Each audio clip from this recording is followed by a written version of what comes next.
కూటమి నేతల నోట ఒకటే మాట, రామనామం కంటే ఎక్కువసార్లు జపిస్తున్నారు. అదే 15 ఏళ్లు మాదే అధికారం, 15 ఏళ్లు కలిసే ఉంటాం, 15 ఏళ్లు మేము పరిపాలిస్తాం. క్షేత్రస్థాయిలో చిన్న చిన్న లుకులుకలు ఉన్నా సర్దుకుపోవాల్సిందేనని కార్యకర్తలకు కూటమి నేతలు దిశానిర్దేశం చేస్తున్నారు.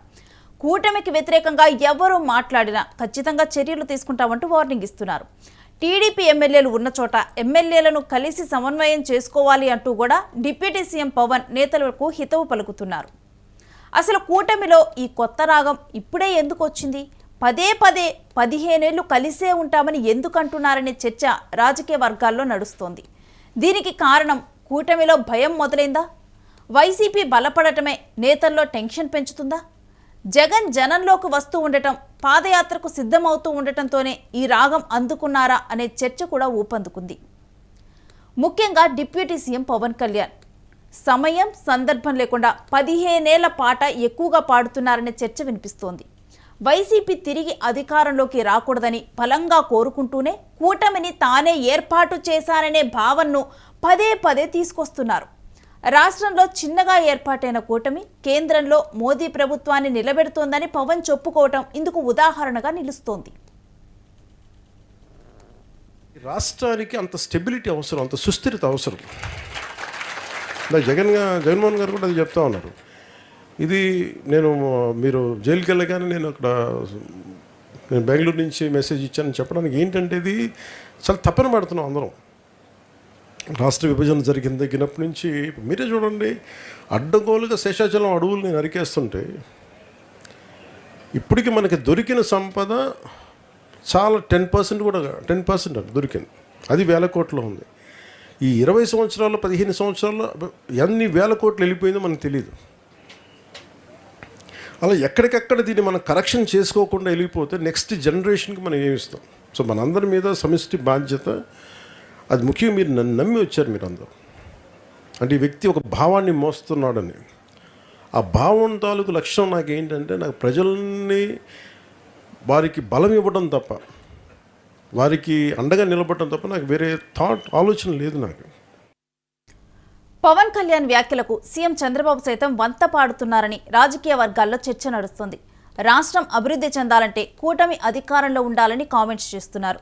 అయితే ఈ కామెంట్ల వెనుక వైసీపీ బలపడుతుందనే టెన్షన్ చంద్రబాబులో కనిపిస్తుందని రాజకీయ విశ్లేషకులు అభిప్రాయపడుతున్నారు. పవన్ కళ్యాణ్ గారు చెప్తా ఉంటారు, రాబోయే 15 సంవత్సరాలు ఎన్డీఏ ప్రభుత్వం ఈ రాష్ట్రంలో ఉండాలనేది ఒక ఆకాంక్ష. ఈ ఆకాంక్ష అంటే దేనికోసం మీరు ఆలోచిస్తే, 9 సంవత్సరాలు నేను ముఖ్యమంత్రిగా 95 నుంచి 2004 వరకు ఉన్నాను. అప్పుడే ఆ పనులన్నీ అయినాయి. తర్వాత వచ్చిన వాళ్ళు చెడగొట్టలేదు. అదే కంటిన్యూయింగ్గా పైకి వెళ్ళేది కానీ చెడగొట్టలేదు. హైదరాబాద్ ఆ స్థాయికి వచ్చింది. మీరు చూడండి, ఇదే యంత్రాంగం, ప్రభుత్వ యంత్రాంగం, ఇదే రాష్ట్రం 5 సంవత్సరాలు ఈ రాష్ట్రంలో అభివృద్ధి జరిగిందా అని మిమ్మల్ని అడుగుతున్నా. జరిగిందా తమ్ముళ్ళు అని మిమ్మల్ని అడుగుతున్నా. ఆ 5 ఏళ్లకు ఈ 18 నెలలకు తేడా కనపడుస్తా ఉందా లేదా మీకు అని అడుగుతున్నా. కనపడుస్తుందని చేలు పైకెత్తండి.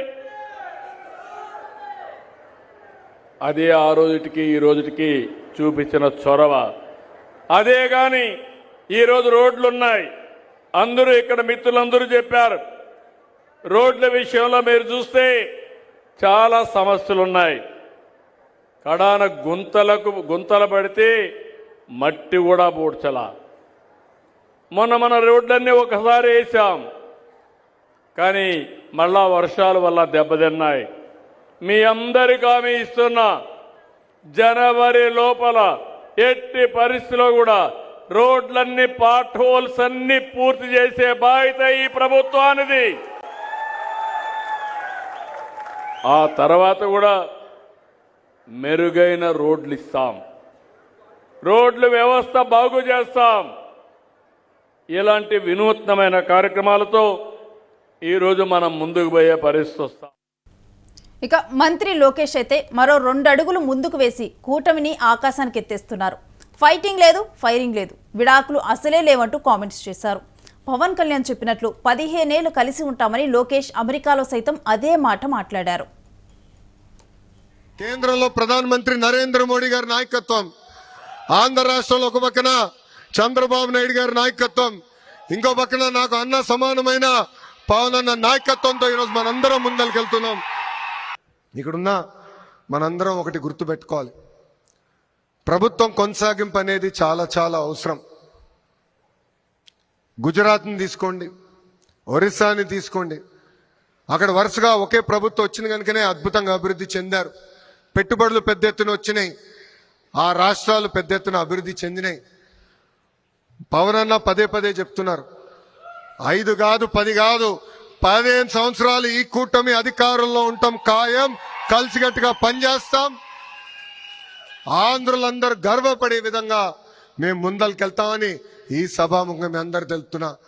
విడాకులు ఉండవు, మిస్ ఫైర్లు ఉండవు, క్రాస్ ఫైర్లు ఉండవు. ఈ ఎన్డీఏ కూటమి అనేది రాబోయే 10 సంవత్సరాలు ఆంధ్ర రాష్ట్రాన్ని ముందలు తీసుకెళ్తుందని ఈ సభాముఖంగా మీ అందరికీ తెలుపుతున్నా. అయితే వైసీపీ మళ్లీ అధికారంలోకి వస్తే రాజధాని అమరావతితో పాటు అనేక కార్యక్రమాలు నిలిచిపోతాయని కూటమి క్యాడర్ ప్రచారం చేస్తోంది. కానీ దాని వెనుక వేరే లెక్కలు ఉన్నాయని రాజకీయ విశ్లేషకులు అభిప్రాయపడుతున్నారు. మరోసారి జగన్ అధికారంలోకి వస్తే ప్రస్తుతం అమలు చేస్తున్న రెడ్ బుక్కు ప్రతీకారం ఉంటుందనే చర్చ గట్టిగా సాగుతుంది. సంబంధం లేని కేసులు పెడుతూ ఉండటం, కార్యకర్తలను అరెస్టు చేస్తూ ఉండటంతో వైసీపీ క్యాడర్ రగిలిపోతోంది. రానున్న రోజుల్లో కేంద్రంలో కూడా మరింత పలుకుబడి పెంచుకునే పనిలో కూటమి ఉన్నట్లు కూడా ప్రచారం సాగుతోంది. మరి 15 ఏళ్లు కూటమి కలిసే ఉంటుందా?